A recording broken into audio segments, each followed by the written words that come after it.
아니 일반 국민들은 물가는 올라가고 이런 상황에서 힘든 생활을 보내는데 정치가들은 말이지 뒷돈으로 그것도 몇 천만 원씩 몇 억씩이에요. 불로소득이 한마디로 그거는 세금 탈루예요. 이게 이제 참다가 이번에 폭발한 거예요. 왜 이번에 폭발했냐 하면은 가장 강력했던 건 엔저라고 나를 봅니다.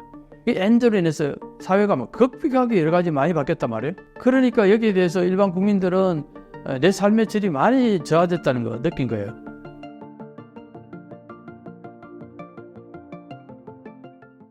한국과 반대로 일본 국민은 정치에 관심이 없는 이유가 무엇인가요? 그게 정확히 봤는데 그게 어떤 현상에서 발생하냐면은 이겁니다. 자민당이 계속 해왔기 때문에 체념이 있어요. 해봤자 안 된다는 거. 반응도 없고 그리고 자민당의 그 소위 말해서 메인스트림은 대부분 보면 장노년층이 많거든요. 장노년층은 변화를 싫어해요.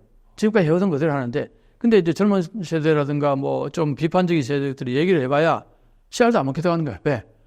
어차피 또 자기들 또 정권 잡을 거니까 아예 그 마이동풍인 거죠. 그래도 문제가 없는 거예요. 그래서 계속 해왔는데 한국은 어떠냐면은 한국은 여당으로 야당으로 이제 변화가 많이 되어 왔잖아요, 그동안. 그러니까 이제 우리가 얘기하면은 정권이 교체가 될 수 있다는 걸 경험을 해서 우리는 많이 해왔기 때문에 거기에 대해서 우리가 어떻게 하느냐에 따라서 이건 바뀔 수 있다. 그게 이제 많은 사람들이 공감을 하게 된 거예요, 한국 사람들은. 그리고 실질적으로 한국은 또 내가 일본 사회하고 한국 사회를 비교할 때 이런 얘기를 많이 하잖아요. 일본 사회는 어떻게 보면은 수직 사회라는 거예요. 힘의 논리가 많이 작용한다는 거예요. 그게 늘 그동안 높은 지위에 있는 사람들이 하는 얘기는 그러려니 하고 따르는 경향이 있다, 일본 사회에서는. 조금 잡음이 나오더라도 높은 사람도 원래 그런 거야. 이런 식으로 받아들이는 문화가 없지 않아 있다. 반드시 그렇다는 게 아니라 그런 경향이 있다는 거예요. 근데 한국은 어떠냐? 한국은 네가 잘했으면 얼마나 잘하냐. 이게 굉장히 강해요. 그러니까 누구든 비판의 대상이 되는 거야. 그건 어떤 면에서는 한국은 과거에 이게 선비 문화는 옳고 그름을 굉장히 따지는 그런 게 한국은 그런 문화가 있는데 그러니까 이게 위계 질서 같은 걸 그렇게 따지지 않는 거죠. 네가 잘해서 얼마나 잘하냐. 근데 일본은 그게 아니다는 거예요. 그러니까 그런 문화하고 이게 어느 정도 매치가 돼가지고 자민당 일당적제가 계속 이어진 부분이 있는데 이게 이제 참다가 이번에 폭발한 거예요.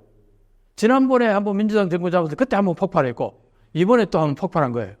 그러니까 이번에 폭발한 거는 그때 2008년 그때 민주당 정권 잡을 때만큼은 아니어도 거의 한 90% 정도는 그때 100이라고 치면 폭발도가 100이라고 치면 이번에 한 90 정도까지 된 걸로 봐요. 그러니까 일본도 왜 이번에 폭발했냐 하면은 가장 강력했던 건 엔저라고 나를 봅니다. 이 엔저로 인해서 사회가 막 급격하게 여러 가지 많이 바뀌었단 말이에요. 그러니까 여기에 대해서 일반 국민들은 내 삶의 질이 많이 저하됐다는 거 느낀 거예요. 그럴 수밖에 없는 게 엔저가 되다 보니까 해외에서 엄청나게 관광객이 쏟아져 들어왔는데 이 사람들이 하고 다니는 행태를 보니까 상대적으로 내가 거지같이 느끼는 거예요. 저 사람들 돈을 막 물서대 쓰는 게 보이는 거잖아요. 해외에서 들어온 사람들이. 근데 나는 그렇지 못하다는 걸 느끼잖아요. 나는 해외 여행 가기도 힘든데 쟤네들은 그렇게 와서 휘젓고 다니니까 이게 왜 이런가? 왜 이렇게 된 거야, 일본이? 옛날에는 일본이 휘젓고 다녔는데 여기에 대한 회의가 극명하게 드러나는 게 최근 몇 년이라고 엔저로 인해서. 그러니까 이게 폭발적으로 자민당에 대해서 뭔가 너희들이 잘못한 거 있는 게 아니냐. 그러던 차에 금전적인 문제가 나타난 거예요. 아니 일반 국민들은 생활에 이게 임금도 오히려 실질 임금은 오히려 저하되고 여러 가지로 어려운 물가는 올라가고 이런 상황에서 힘든 생활을 보내는데 정치가들은 말이지 뒷돈으로 그것도 몇 천만 원씩 몇 억씩이에요. 그게 불로소득이 한마디로 그거는 세금 탈루예요. 그러면은 일반인들이 그렇게 세금 탈루했을 경우 바로 감옥에 가는데 왜 얘들은 아무런 제재를 받지 않느냐. 거기에 대해서 다 이제 꼭지가 놓은 거죠, 여론이. 그래서 거기에 대해서 처음에는 제재를 아예 안 하고 가려다가 하도 반발이 심하니까 이시바 총리의 입장에서는 아베파들이 다수잖아요. 여기서 강력하게 반발하니까 그냥 묻고 가려고 그러다가 여론이 워낙 나쁘니까 이시바 총리도 단행을 한 거예요. 그러니까 12명 공인을 안 해주고 그 다음에 40몇 명까지 되는 이게 지역구하고 비례대표하고 이렇게 연동을 해가지고 지역구에 떨어지더라도 비례대표에서 구제가 될 수 있는 이런 시스템으로 소위 말해서 중진들은 그렇게 다 해가지고 뭐 선거에 따르면 어떻게든 국회의원 되는 거잖아요.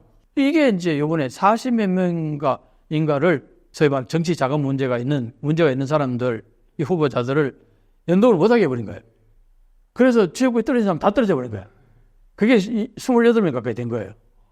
그러니까 그 정도는 여론의 반응을 한 거잖아요.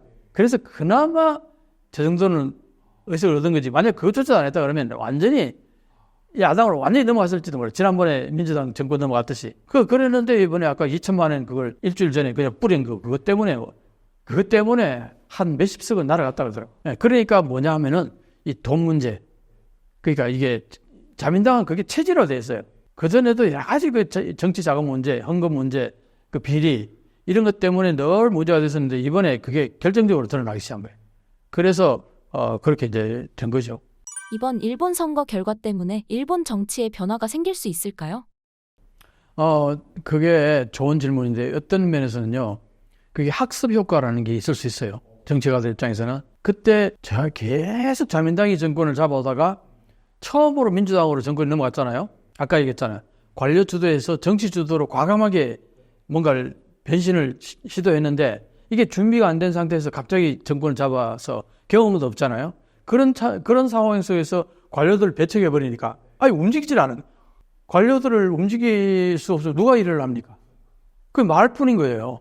정치 주도가 그래서 그게 허망했던 거죠. 준비가 안 된 상태에서 그런 이제 어떤 정치 실행력에 있어서도 문제가 있었지만 아까 얘기했듯이 가장 결정타를 맞은 것은 도호쿠 지방에서 대지진이 일어나가지고 그게 원자로 폭발하면서 그게 방사능 노출되고 그게 난리가 났잖아요. 그걸 제대로 대처를 못했어요. 대처를 못할 수밖에. 그게 자민당이 정권을 잡았다 하더라도 대처를 했을 수 있을까? 어림도 없는 그 이상의 대재난이었다고.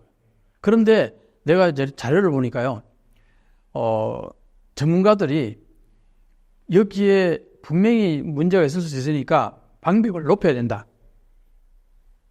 지진이 올 가능성이 있으니까 그게 이제 대비책으로서 그 해안가의 방벽을 높게 쌓을 수 있잖아요.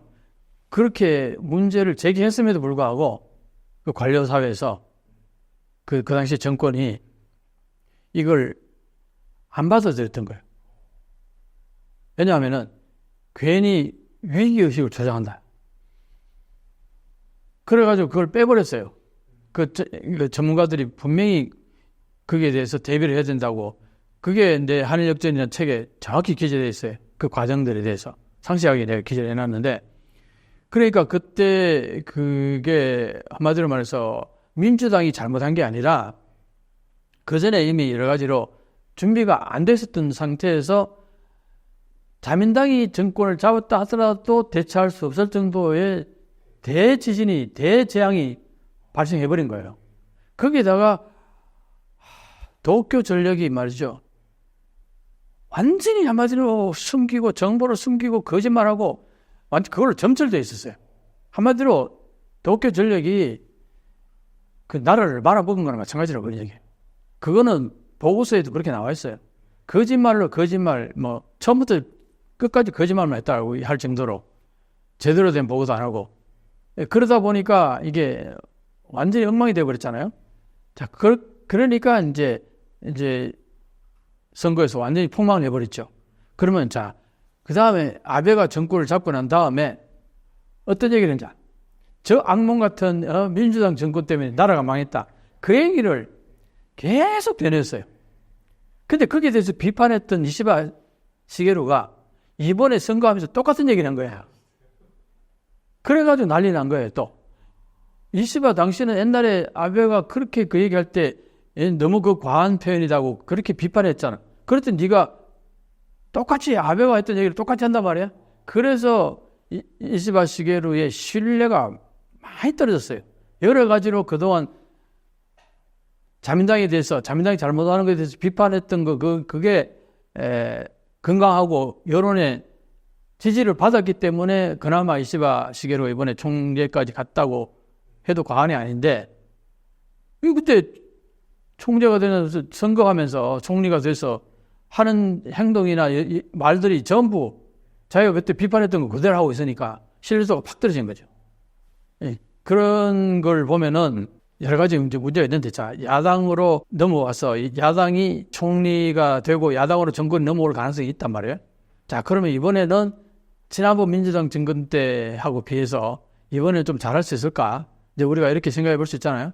자, 여기에 지난번보다는 나을 거라고 내가 추측할 수 있는 게, 거기에 야당의 노다 여시코라는 민주당 정권 때 총리를 경험했던 사람이 있어요. 총리를 한번 경험해 본다는 건 되게 중요하거든요. 경험이 있고 없고는 아주 달라요. 그러니까 경험을 해봤어요. 시행착오도 겪어봤고, 뭐가 그때 잘못된지 뒤에 뭐 여러 가지 복귀도 해봤을 거 아니에요.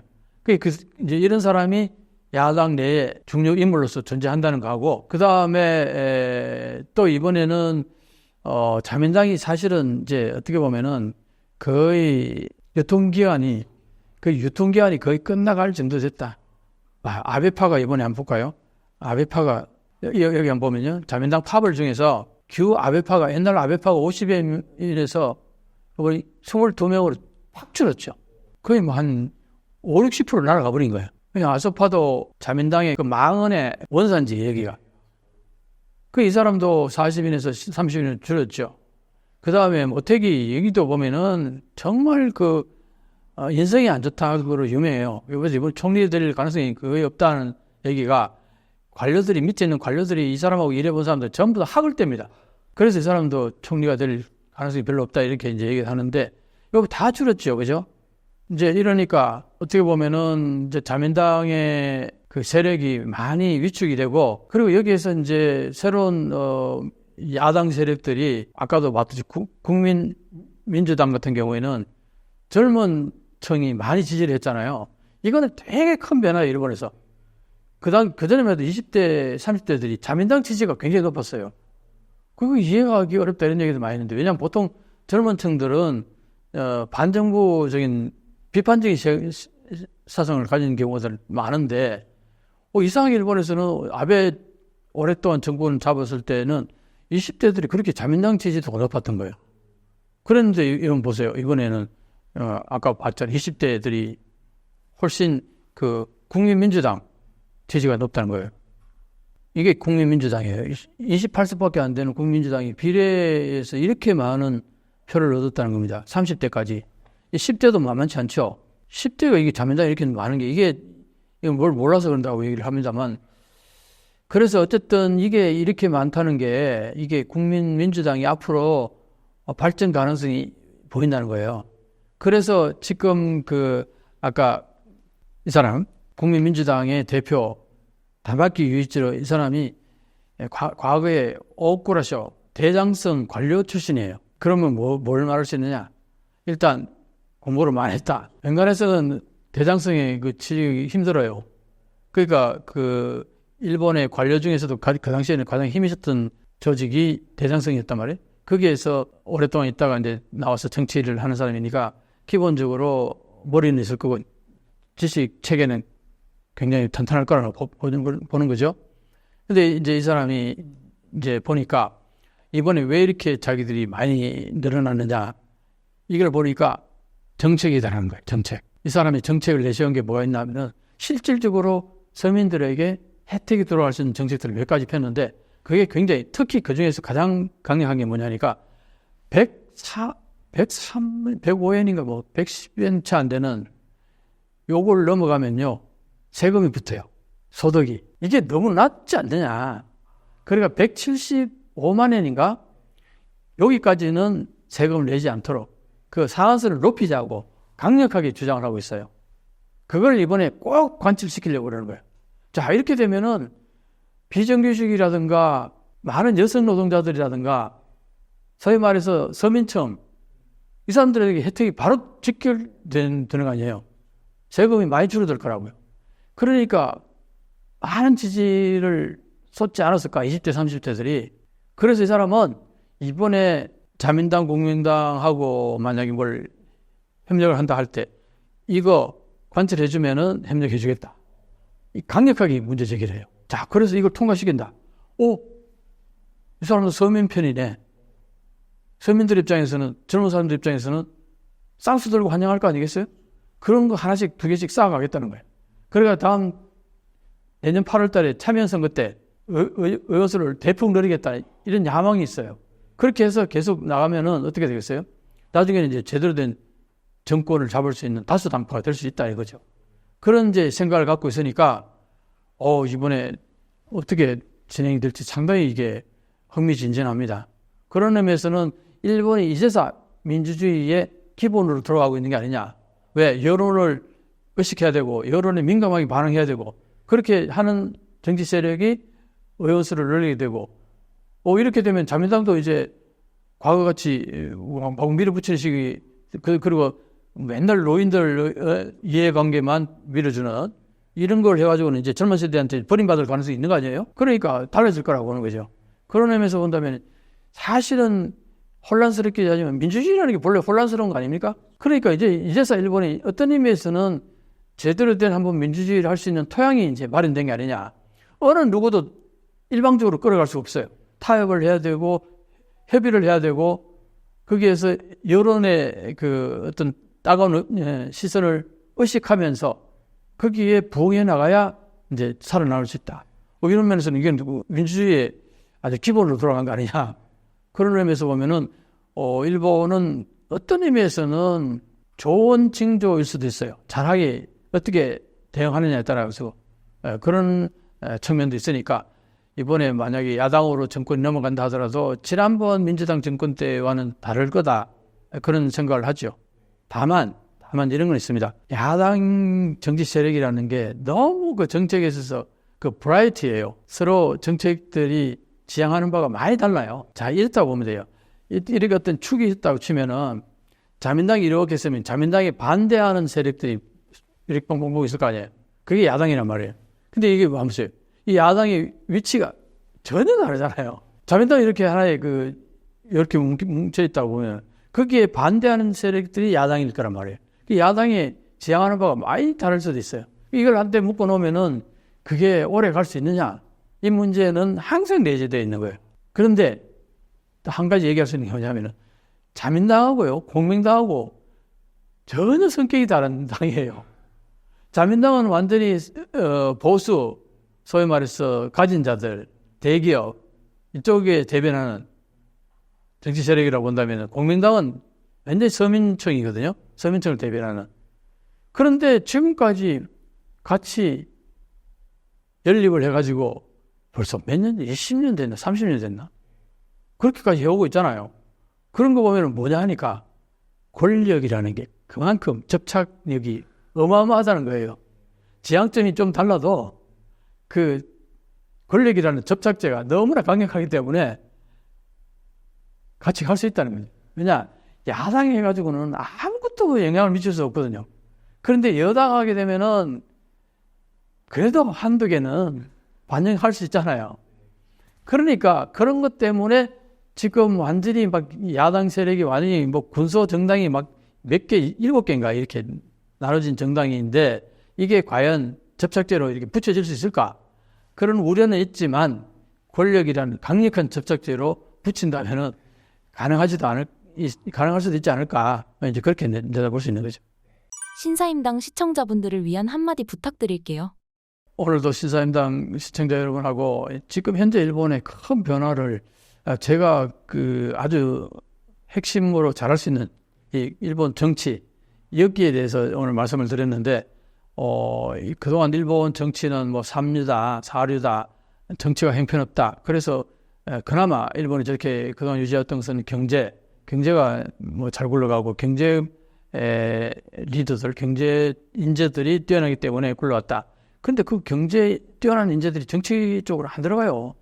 왜냐? 정치 쪽으로 들어가면은 소위 말해서 그 재섭 의원들이 뭐 압도적으로 다들 이권 다 차지해버리고 자기한테는 거의 기회가 안 오는데 뭐 들어갔다가 선거 한두 번 떨어지면은 낙동하고 오래 해야 되는 이러다 보니까 산업 경제 그 뛰어나다는 그 지적 능력을 가진 경제 인재들은 정치 쪽으로 잘 안 와요. 이런 문제가 이제 일본에 있는데 어쨌든 이번에 이렇게 변화가 생기면서 새로운 어떤 반응이 불겠지요. 그런 것들을 오늘 여러분들하고 좀 말씀을 나눴고 앞으로도 꼭 이 부분은 꼭 지켜보면은 일본의 경제하고 밀접히 이제 관련되어 있을 겁니다. 많은 정책들이. 그런 의미에서 오늘 여러분들하고 일본 정치에 대해서 좀 많은 얘기를 했는데 잘 봐주시면 고맙겠고 또 한일역전TV에도 오시면은 제가 특히 이 부분에 대해서는 많이 앞으로 영상을 올릴 생각입니다. 예, 감사합니다.